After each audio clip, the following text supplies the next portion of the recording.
Hello, we are back on our good book that we are thoroughly enjoying. So we're going to jump right into chapter 5. I say jump into as if I was prepared. Clearly I'm not. But I'm excited. I can't stop thinking about this book. I've almost read it 100 times without going live. I'm like, I just want to read the book, and I can, but it's so good that, no, you guys deserve to be involved in this book. So, here we go, chapter 5. Beauty arises in the stillness of your presence. Presence is needed to become aware of the beauty, the majesty, the sacredness of nature. Oh, I guess I should probably stay. This is the Practicing the Power of Now, Essential Teachings, Meditations, and Exercises from the Power of Now by Echkart, Tolle. This is chapter 5. Really good book. Okay, so again, presence is needed to become aware of the beauty, the majesty, the sacredness of nature. Have you ever gazed up into the infinity of space on a clear night, awestruck by the absolute stillness and inconceivable vastness of it? Have you listened, truly listened, to the sound of a mountain stream in the forest, or to the song of a blackbird at dusk on a quiet summer evening? To become aware of such things, the mind needs to be still. You have to put down for a moment your personal baggage of problems of past and future, as well as all your knowledge. Otherwise, you will see but not hear. You will see but not see, hear but not hear. I like that what was said. But that's not the one I wanted to highlight. I wanted to highlight presence is needed to become aware of the beauty, the majesty, and the sacredness of nature. It should be of the sacredness of now, but nature works fine. To become aware of such things, the mind needs to be still. You have to put, okay, so I've already read that. I'm so sorry. Your total presence is required. We're going in circles here. Great way to start.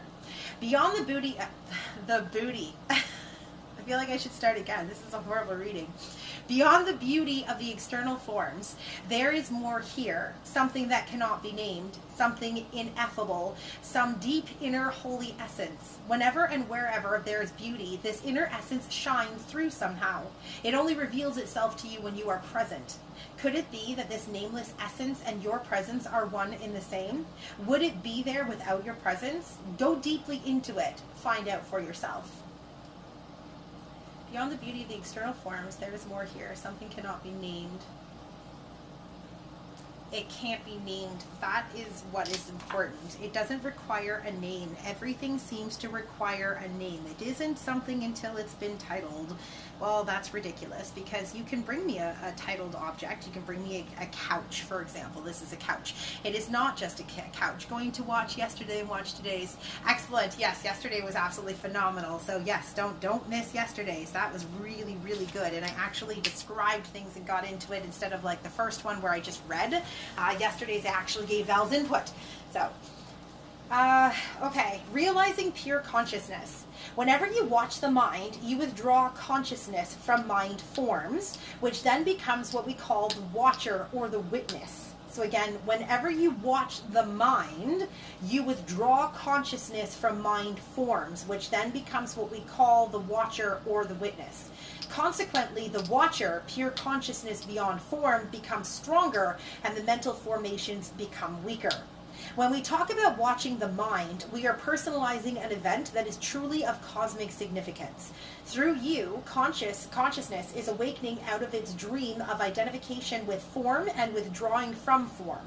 This foreshadows, but is already part of, an event that is probably still in the distant future as far as chronological time is concerned. The event is called the end of the world. To stay present in everyday life, it helps to be deeply rooted within yourself. Otherwise, the mind, which has incredible momentum, will drag you along like a wild river. It means to inhabit your body fully, to always have some of your attention in the inner energy field of your body, to feel the body from within, so to speak. Body awareness keeps you present. It anchors you in the now. The body that you can see and touch cannot take you into being. But that visible and tangible body is only an outer shell, or rather a limited and distorted perception of a deeper reality. In your natural state of connectedness with being, this deeper reality can be felt every moment as the invisible inner body, the animating presence within you. So to inhabit the body is to feel the body from within, to feel the life inside the body, and thereby come to know that you are beyond the outer form. To realize that you and your body are one, but you're not. Your body knows what it needs to do without being told what to do. I don't know why don't forget to breathe, don't forget to blink your eyes. We're born doing that. We are already doing that. So our body comes pre-programmed in knowing what it needs to do, what it needs. If we were one directly with the body, we wouldn't require teachings on how to crawl, how to walk, how to talk. We wouldn't require any of that stuff. We would be born and we would just already know how to do all that stuff. We just take our little wobbly things and we'd start running. We don't know how to do that. That's why some walk on all fours, some walk up straight, some wobble, some don't crawl, some don't walk, some don't crawl. They just go from like basically sitting on their ass to walking. You know, we're taught everything. We're taught nothing. Our body knows exactly what it needs to do until you start telling it what you think it needs to do. I don't need to eat, or I don't feel pain, or I do this and I don't. You don't require anything. You don't feel pain. You don't. This isn't you. So acknowledge that you and your body are working together. You're working together, but you're very separate. Your body doesn't have a freaking clue what you're thinking, and your brain doesn't have a flipping clue what your body's doing. Let your body do what it knows. It knows how to do what it needs to do, and let your brain do what it needs to do. We discussed that in yesterday's reading. We are live, but how did it go? It's so bloody hot. It is quite hot. Holy shit. How'd it go? Good? Harvey, that's a hell of a walk. Good for you. It's so hot. It is hot. I chose to wear this. You did, yes. You look good, though.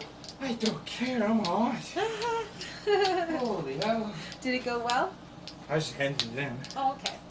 I'll probably get it. They've had that job position up on Indeed for months now, so Oh, okay. I'll probably get it. Excellent. Good for you. Fingers are crossed. Holy shit. Stand in front of the AC for a minute or 10. Careful, don't bounce the bed. You'll make the thing fall. I sat down. No, it's not allowed. Hi, it's paper. Hi. It's a paper. I know. Where'd Louisa go? She's in her room, just taking a minute. Oh.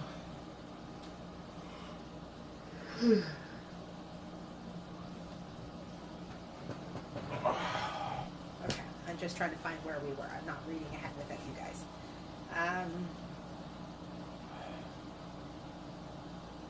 I'll start here.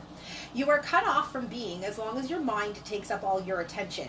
When this happens, it happens continuously for most people. You are not in your body. You're always in your mind.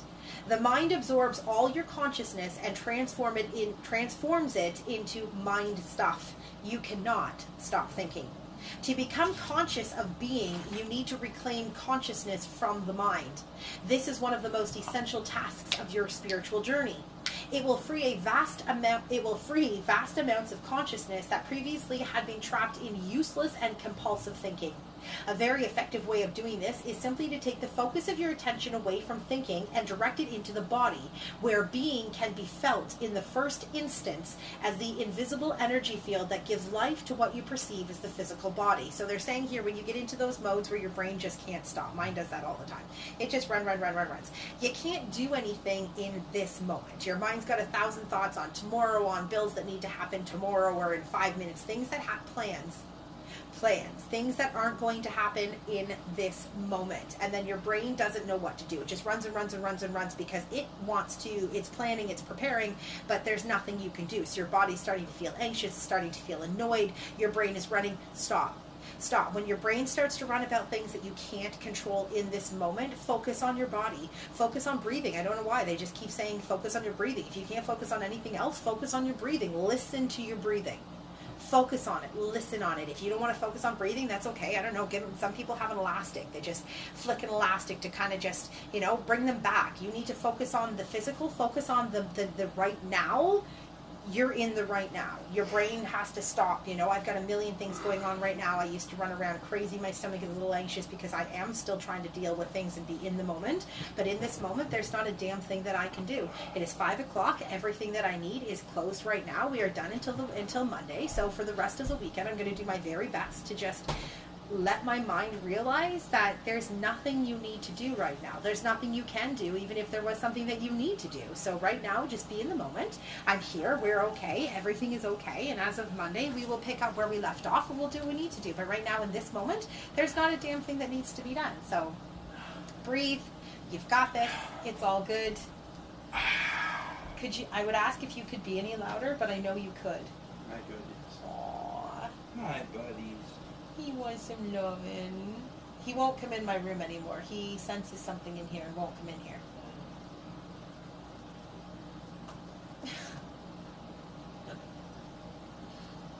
Aww. I think he wants up. Okay, I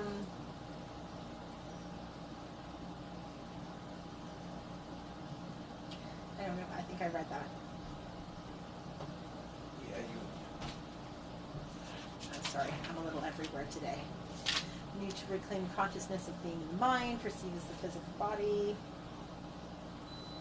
Okay, connecting with the inner body. Please try it now. You may find it helpful to close your eyes for this practice. Later on, when being in the body has become natural and easy, this will no longer be necessary. So here's an activity they want us to do. Direct your attention into the body. Feel it from within. You listen to your heartbeat. Feel the pulse. There's multiple places you can feel it. Your thumb has it. Your right here has it. Your wrist has it. Your heart has it. Go into the water. Go have a bath and put your ears, just your ears, under the water and listen to nothing, like no music, no. Try to keep it as quiet as possible and listen to your heartbeat. It's an unbelievable sound, and if you really listen to it under the water, it kind of like takes you to another world. It gets progressively louder, and the vibrations that come out from it are just, it's a phenomenal experience. I've done that before. Feel it from within. Is it alive? Is there life in your hands, arms, legs, and feet, in your abdomen, your chest?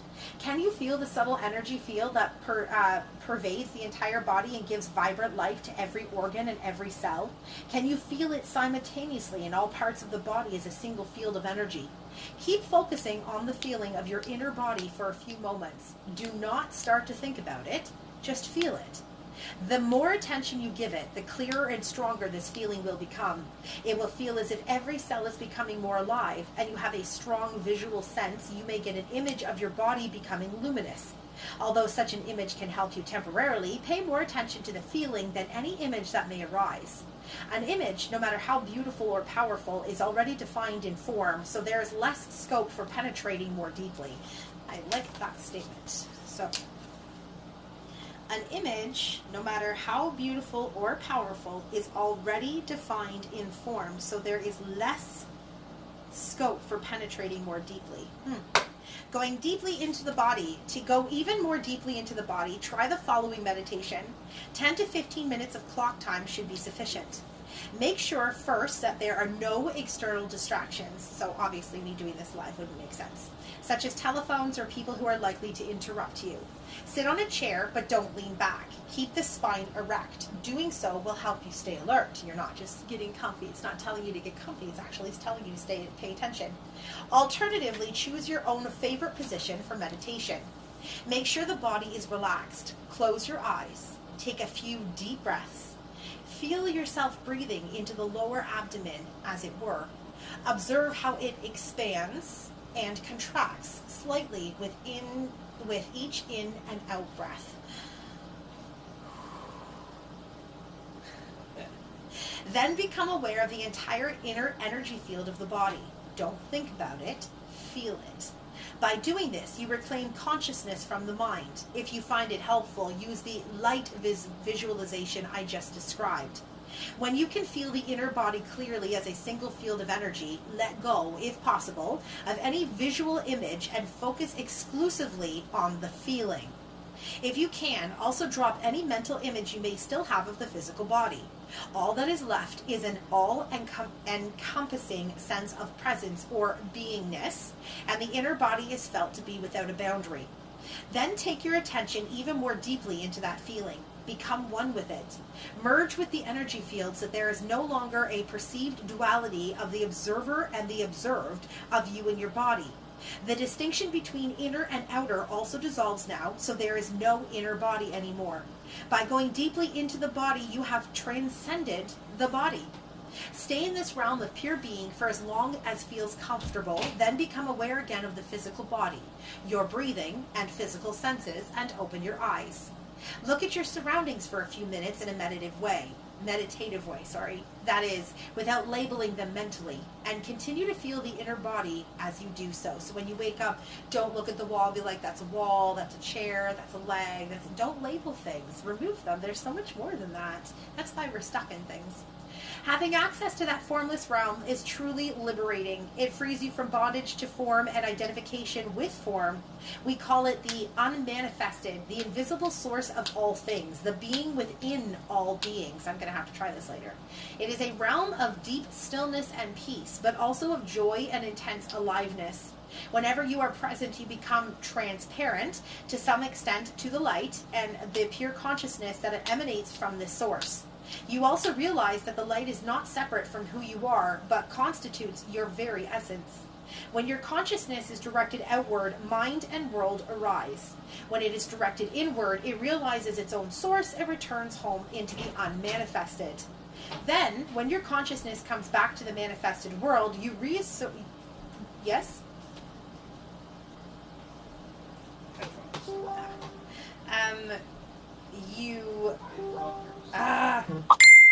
Then when your consciousness comes back to the manifested world, you reassume the form identity that you temporarily relinquished. You have a name. That's you? Louisa texting me. I don't know what the hell she's talking about. You have a name, a past, a life situation, a future, but in one essential respect, you are not the same person you were before. You will have glimpsed a reality within yourself that is not of this world, although it isn't separate from it, just as it isn't separate from you. Now let your spiritual practice be this. As you go about your life, don't give 100% of your attention to the external world and to your mind. Keep some within. Feel the inner body even when engaged in everyday activities. Okay, so this is good advice. As you go about your life, don't give 100% of your attention to the external world and to your mind. Keep some within. Feel the inner body even when engaged in everyday activities, especially when engaged in relationships or when you are relating with nature. Feel the stillness deep inside. Keep the portal open. It is quite possible to be conscious of the unmanifested throughout your life. You feel it as a deep sense of peace somewhere in the background, a stillness that never leaves you no matter what happens out there. You become a bridge between the unmanifested and the manifested, between God and the world. This is the state of connectedness with the source that we call enlightenment. Have deep roots within. The roots are important. I've become quite addicted to the statement, get to the root of it. What is the root of everything? What is the root of the problem? What is the root of the cause? What is the root of this, that, and the other? Get to the root of literally everything. It's actually quite handy. Get past the feelings, the senses, the whys, the hows, the whens, all that shit. Get to the root. Get to the actual, do I care? And if I do care, why do I care? Why does this bother me? Yeah, why does this bother me? How does this affect me? Get through that first, and then when you get through that, see how it affects other people. So if somebody's doing something to you, for example, or just something, okay, my kids, if the kids are doing something and I'm like, what the frig? That's not something I would do. That's not something that belongs in my world. That's not how I would think. I'm struggling with whatever it is. I have to decide what that means. Just because they're doing this, is it something that I need to get involved with? Is it affecting other people? How is it affecting other people? Why is it affecting me? Why am I bothered by it? Why am I feeling emotions? Why am I being judgmental? Why am I aware of whatever it is? I have to get to the root of me first. If there is something that I need to work out with me, then I better not say anything, and I better work things out with me and just deal with it. For example, alcohol is an issue with me. Those of you who know me, I don't need to tell you my past. You just know.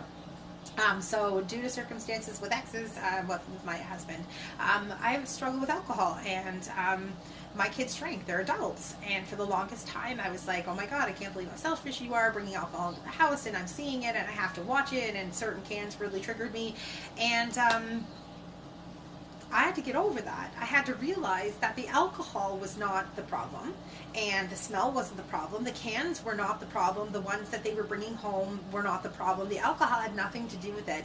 I was not I need to realize that my trigger wasn't the alcohol.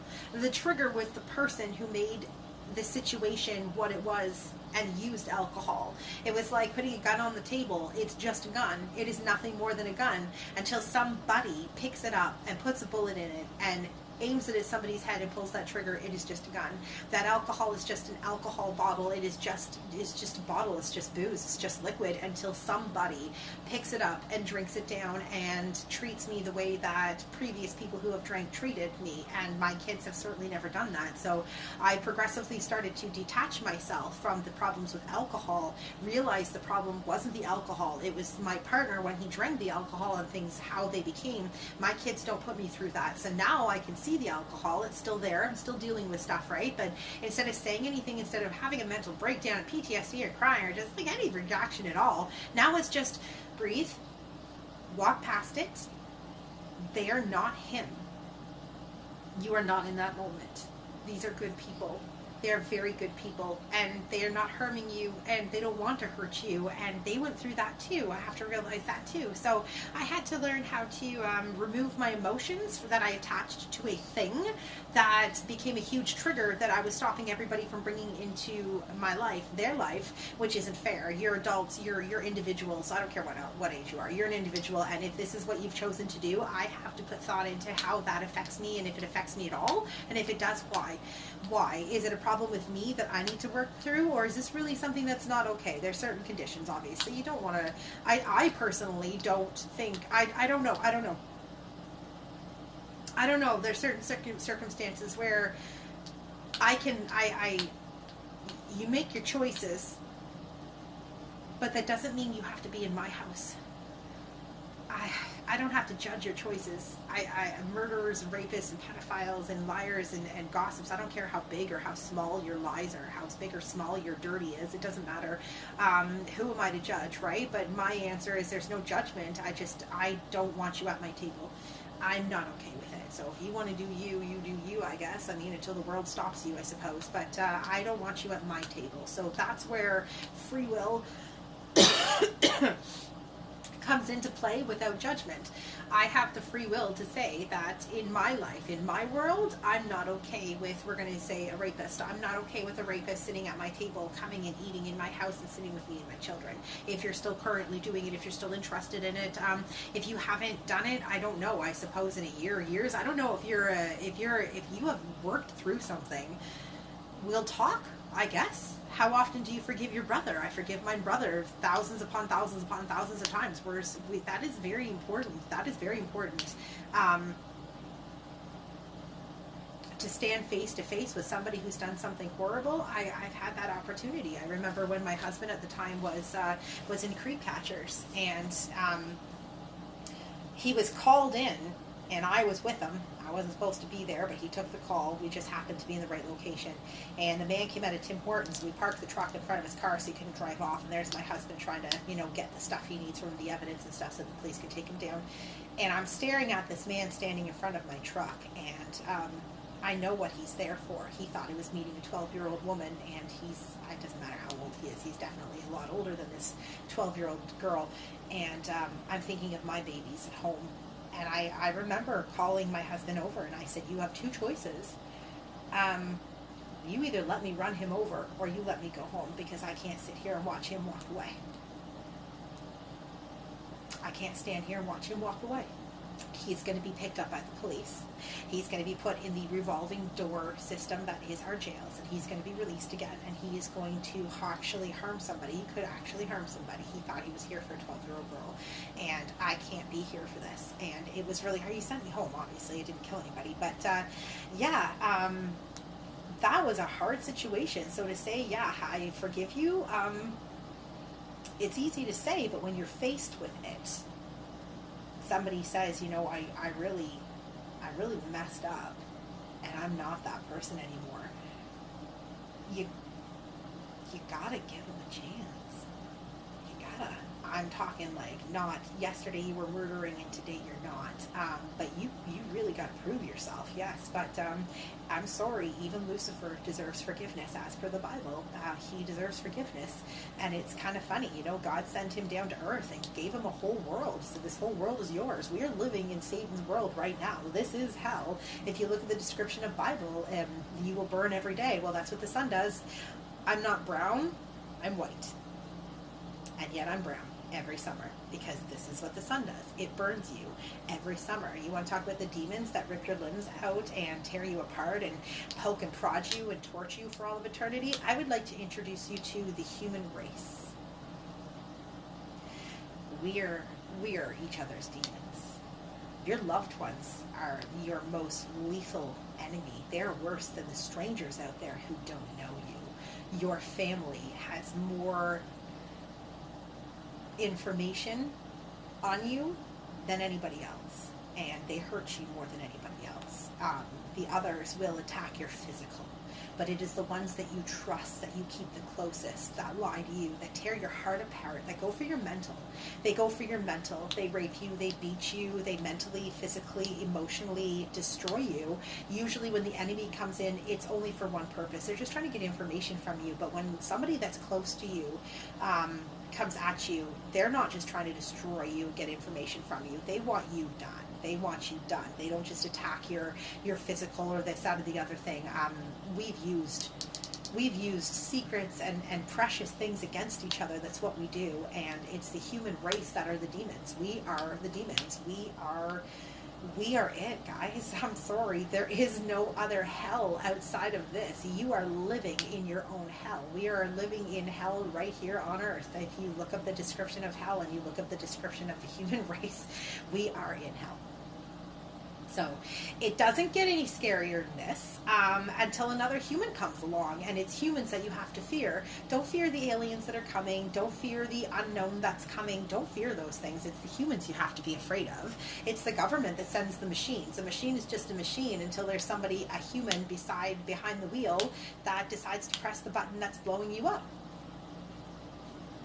It's a human that poked us full of the COVID vaccine that killed thousands and thousands and thousands, and here they are doing the same thing all over again, only this time they're really going to bomb us. They got the COVID, the second return of COVID, da-da-da-da-da. They should make that into a movie. They will actually make that into a movie. It will be a horror film, just wait. COVID the second has returned. The monkeypox has returned. The the whooping cough has returned. And the Black Plague. You know why? Because COVID wasn't enough. They wanted control. They wanted fear. They destroyed us. Family turned on family. That's one of the things written in the book of Revelation. Family will turn on family. My family stood at the end of my curb. My mother, my father, my sister.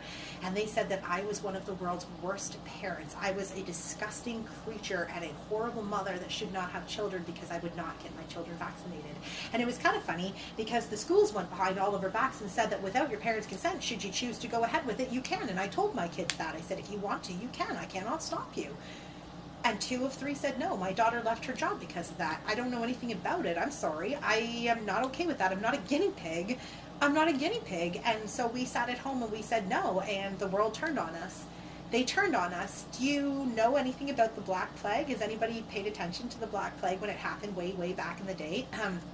What happened back in the day, and they didn't know what to do. They got to the point where they walked through the towns and just took people, started throwing them in houses. Didn't matter if it was your house or not. They threw you in houses. They put you not just under lockdown, where we're talking, you know, during COVID, you stay at home. I'm talking actual lockdown, like locks and keys. They locked them, barred and everything in their houses. They could not get out, and abandoned them for 3 to 6 months. They assumed all of them would be dead by the time that they came back. Some of them survived, no idea how, but some of them did survive. That's what they did to them during the pandemic way back in the day. That's how they handled situations. They came in, they locked you up, they threw away the key, and they just let you die. So go take your vaccines, go and run and go do what you think is you, and there's no judgment on that. I don't care if you take your vaccine or not, but for those of us who choose not to do things or to do things, it doesn't matter which way you go, shut up. Do it or don't do it, but shut up. It's your choice. It is your choice. It is my choice. I am no less Val today because I do or don't have a vaccine in my body than I was yesterday. My son decided to take the vaccines, and he is still Aiden today. He is no different today than he was before he took the vaccines. Am I thrilled? Who cares? That's my own personal opinion. I kept it to myself. I stayed away from it. I went over the facts with him when he asked me questions, but it wasn't my place to say anything even at that point in time. If he asked questions, he asked. If he didn't, he's not stupid. We're not stupid. We have to start making decisions for ourselves. And the fact that we just think this is my way or this is the highway. Listen, guys, the Bible is like the biggest book that they claim is all about, love one another. And we have slaughtered each other for generations over it. I'm still the Antichrist according to my father because I told him that the letter J didn't exist until the 1500. Am I going to bring that up 100 times? Yeah, I damn well am, until you guys get the point that I don't care what you worship. I don't care what you believe. As long as you're not hurting somebody or something, I don't care. You're welcome to tell me about it, and I will decide if I want to listen. I will decide if I have an issue with it, if I do, why, and what I'm going to do or not do about it. I will decide things, but you get to do you. And you get to tell me your story, because that's what I'm open for. You got a story to tell? I'm open to hear your stories, and I'm not here for judgment.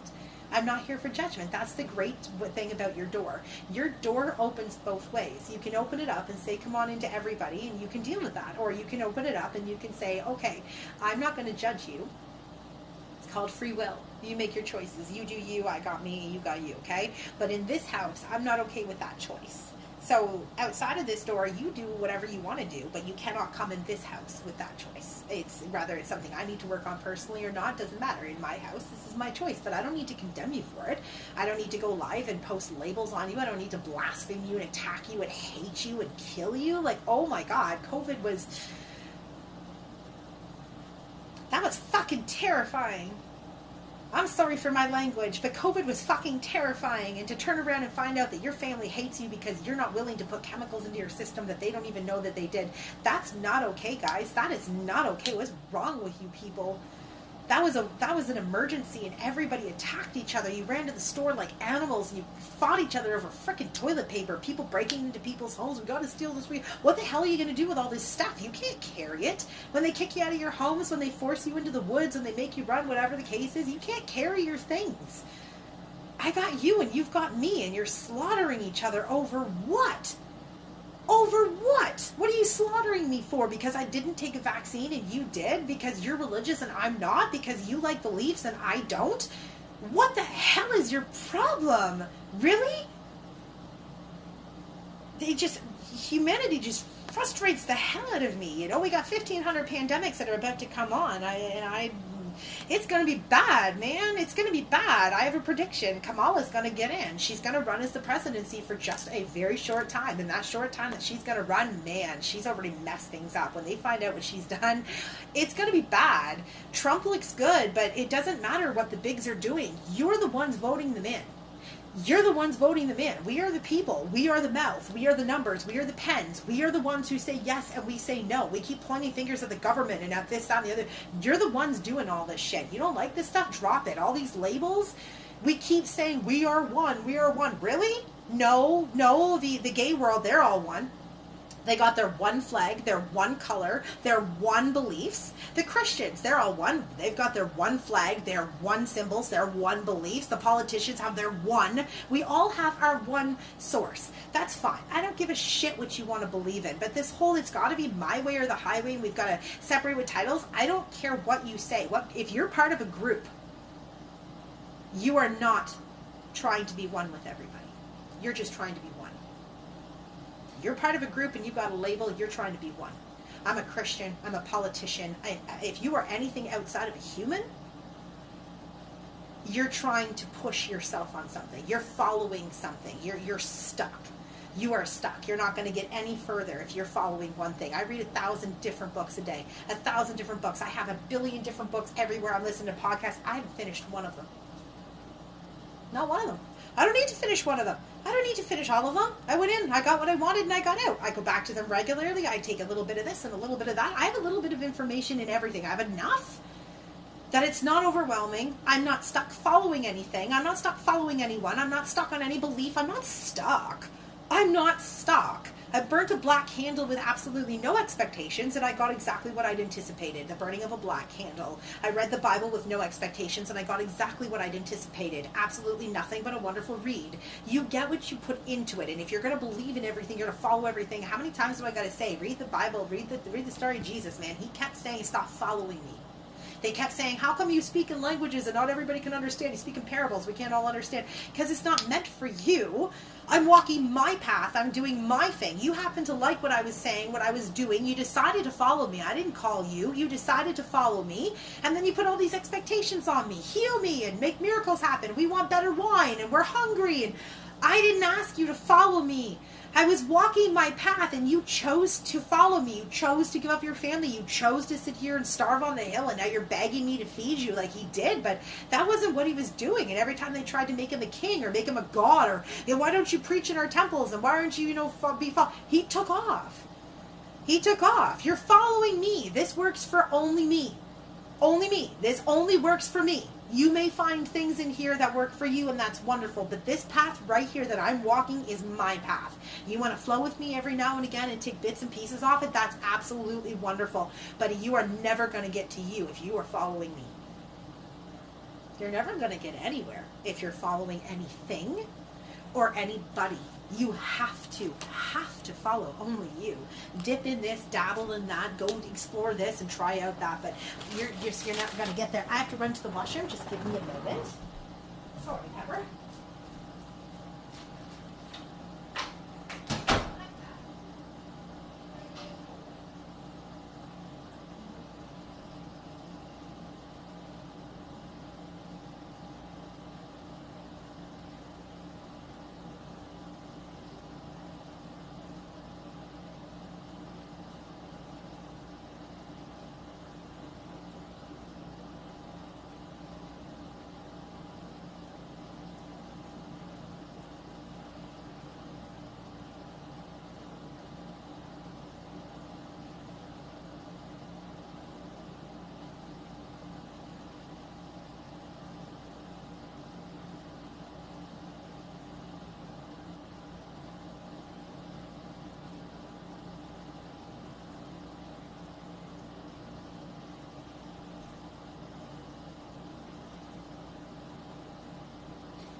Sorry about that.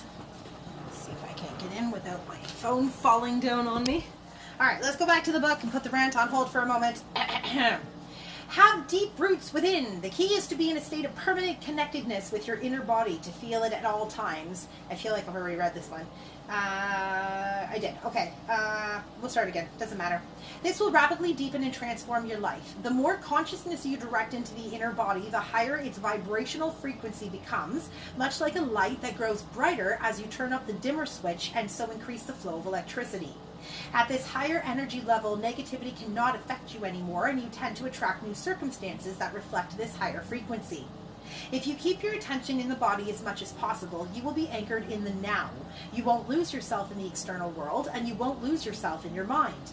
Thoughts and emotions, fears and desires may still be there to some extent, but they won't take you over. Please examine where your attention is at this moment. You are listening to me, or you are reading these words in a book. That is the focus of your attention. You are also peripherally aware of your surroundings, other people, and so on. Furthermore, there may be some mind activity around what you are hearing or reading, some mental commentary, like Beethoven in the other room. Yes, there is no need for any of this to absorb all your attention. See if you can be in touch with your inner body at the same time. Keep some of your attention within. Don't let it all flow out. Keep your whole body from within as a single field of energy. It is almost as if you were listening or reading with your whole body. Let this be your practice in these days and weeks to come. So I guess this is an adventure I'm going to have to attempt. Do not give all your attention away to the mind and the external world. By all means, focus on what you are doing, but feel the inner body at the same time whenever possible. Stay rooted within. Then observe how this changes your state of consciousness and the quality of what you are doing. Please don't just accept or reject what I am saying. Put it to the test. See, that's another thing. The reading has been wonderful, but there's a lot that hasn't been done. So I must actually start testing things out. So I will be doing this exercise that I read earlier. If you guys want to try it and let me know how it worked for you, that's awesome. So I guess we're going to do it for, well, they say 30 days can make or break a habit. I'll give it a try, see if I can't figure it out. If not, we'll try it for a month and see if we can't figure out how to just become the inner and outer, you know, the stuff that I read earlier. Strengthening the immune system. There is a simple but powerful self-healing meditation that you can do whenever you feel the need to boost your immune system. It is particularly effective if used when you feel the first symptoms of an illness, but it also works with illnesses that are already entrenched if you use it at frequent intervals and with an intense focus. You will also counteract any disruption of your energy field by some form of negativity. So this one should be good. It is not a substitute, however, for the moment-to-moment practice of being in the body. Otherwise, its effect will only be temporary. So the previous exercises that he told you of is something that you should do frequently. Hello. And then this one. Hello, little buddy. How's my kitty cat? Come here. Come on up. Come on up. Hey, my boy. Hello, handsome. This is Fluffers. He's not very happy for dealing with fleas, so he's covered in coconut oil after his bath.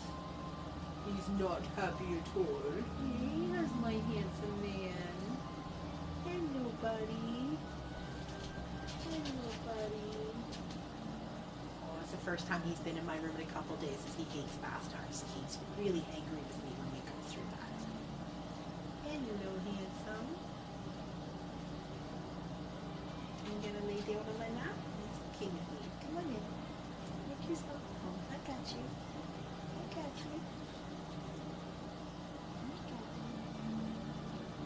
Oh, you cute cat. Oh, my daughter's cute cat. Isn't he sweet? He's just a sweet. Oh, you like that. You like that. Hello, little buddy. Hello, little buddy. Just purring up a storm. Sorry guys, we're just going to stop for a minute. When your pets come to say hello, you stop for a minute. Hi. He's the sweetest, biggest jackass ever. He's really good until nighttime. And then when he wants your attention, whether anybody's up or not, he just starts knocking shit down everywhere. So in my room, if he's sleeping with me, he will close my computer to wake me up because I listen to music or books at night. And when the silence comes, I'm instantly awake. Or he'll he'll fiddle with my computer so it does funky things and I wake up to it making noises. Yes. Yes. He throws my cups on the floor. He goes on the table downstairs and just knocks shit all over the floor down there. So he's an interesting little kitty cat. It's the first time he's been in my room for a few days now before the bath. The cat and Ella have been sensing something in my room, and the cat doesn't quite know what to do with it. So he's jumped a couple times. He'll be laying on my lap, and then just out of nowhere jump and just leave the room and sleep in the hallway and won't come back. And then Ella has been jumping too. Nothing's scaring them. They're just not sure what the hell they're looking at. And she'll sit there and she'll look at my wall, and Ella will like follow it into the hallway. And nothing's moving. I don't know what the hell they're watching, but they're sensing something. Oh, I like this. This is excellent. This is light. Oh, I missed you, little buddy. Yeah, I missed you. Are we friends again? That's my little guy. He's the cutest little kitty cat. Alright, I guess I can get back to it. I'm sorry, guys. When pets come in, it's hard. It's hard. Alright. Okay. So here's the task for strengthening your immune system. When you are unoccupied for a few minutes, and especially last thing at night before falling asleep and first thing in the morning before getting up, flood your body with consciousness. Close your eyes. Lie flat on your back.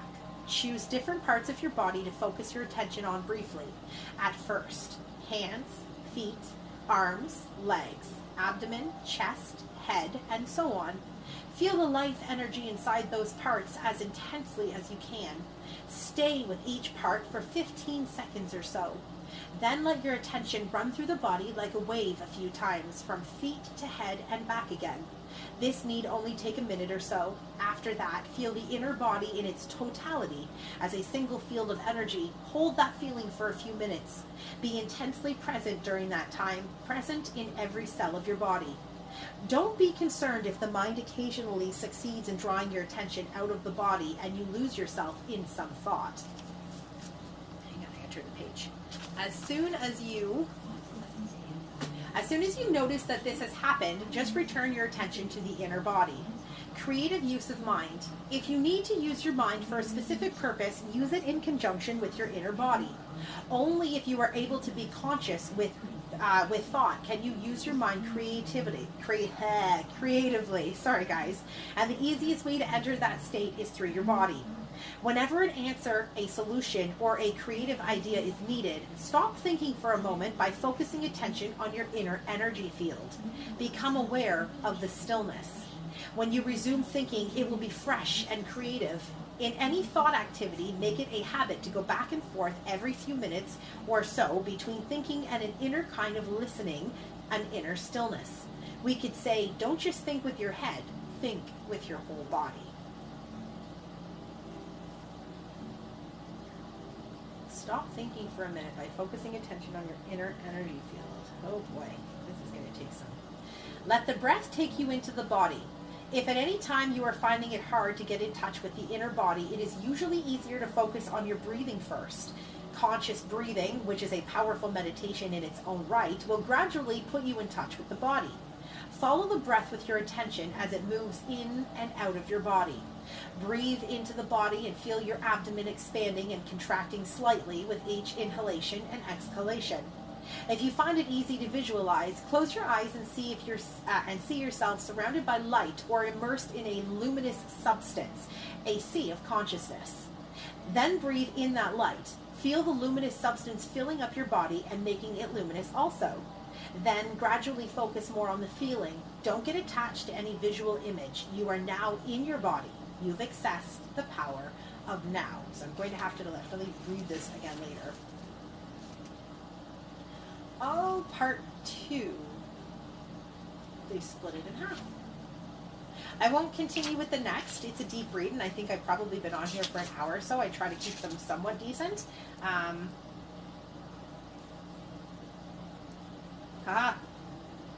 We're working on the word love. Ugh. Okay, so yeah, that was chapter 5. That was excellent. That's really hard to put down because it's a really darn good book. No, I'm going to put it down. I'm going to do this. I'm going to put it down. I will rewatch myself and listen to myself and rewatch this later. Oh, your baby. Hello. Hello. He's a wonderful cat. He's a wonderful cat. I did get a couple other books, I will note. This one I got specifically for Louisa, Senior Chemistry for Secondary Schools. She was looking at the periodic table the other day, so I'm actually interested in that one too because somebody, and I love when people do this, they left their own notes. I love when people leave their own notes in their books. I've been doing the same thing. I add my name, I highlight things that are important to me, I put little notes in there, little pieces of me. It's not just the person who wrote the book is written by the world. I got this one. Shakespeare, King Henry V. So yeah, Shakespeare. I love Shakespeare. And this one, somebody dissected this one. They've got notes and they've got pictures. Yeah, they wrote stuff, and I love people who do that. I do that myself. I have a third book. It's currently holding up my phone. I don't want to move the kitty cat. Let's see if I can do this. I know I'm so sorry. There goes everything. Hang on, guys. Just bear with me. I'm doing my thing. You know that. Hang on. 1 second. I'm almost back up. 1 second. Okay. Hi. It's a little bit closer. All right. I have. It's called Explanation in Archaeology, an Explicitly Scientific Approach by Watson LeBlanc Redmond. It's I don't know why this caught my attention. I was walking past a store the other day and something said I have to go and get the letter. I have to look at the letters A, the books with the letter A, and I didn't know if it was the name of the book was the letter A, the author was. I have no idea what I'm looking at. I'm looking at A's. Okay, so I went into the store uptown the other day and I'm looking at the A's, and I have no clue why this book is the one that came out to me. It was the one that I needed to, but I did write something in it. I haven't even started really reading it yet, but I wrote something in it that I just felt that I needed to. Science is the study of action and reaction, not what is. What is changes endlessly, each thing with infinite uses / possibilities. Science simply proves what is in this moment only, and even that fact is not solidified due to each individual's perspective and uses. Excuse me. Gravity falls, not things. Things falling is the action we've labeled gravity, but cannot prove more than dropping said item and observing a reaction. An action is dropping an apple. The reaction is the apple falling, and yet it's been labeled gravity. Is it falling or is it gravitating? Which is gravity? So that's where I'm at so far. I haven't gotten into the book, as I said. Probably do a live one on it another day. It says, it behooved the archaeologist to derive his observational data as objectively as possible, to differentiate between observed fact and derived inference, to make explicitly labeled interpretations as of a detailed and full a nature as possible, and then to look either in the ground or among the data at hand for evidence by which his hypothesis may be tested. Above all, let him analyze whatever in fact he does so that he may bring into the open the procedures and premises upon which his results are based. So this should be a very interesting book. That was written 1948 by Walter T. Taylor in a book called Study of Archaeology. That's not this book, that's a different book. So it should be really good. It should be a good read. Practicing the Power of Now, it's a hell of a book. If anybody's interested in borrowing these books when I'm done reading them, you're absolutely more than welcome to.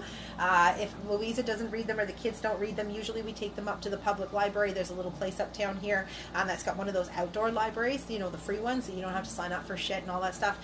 So we've been putting them in there. So if you are interested in any of the books that I'm reading and you would like to get your hands on them before I pass them on to the little library, let me know. I will hold on to them for you. But I think that's it for today. All right. Love you guys. Enjoy your weekend.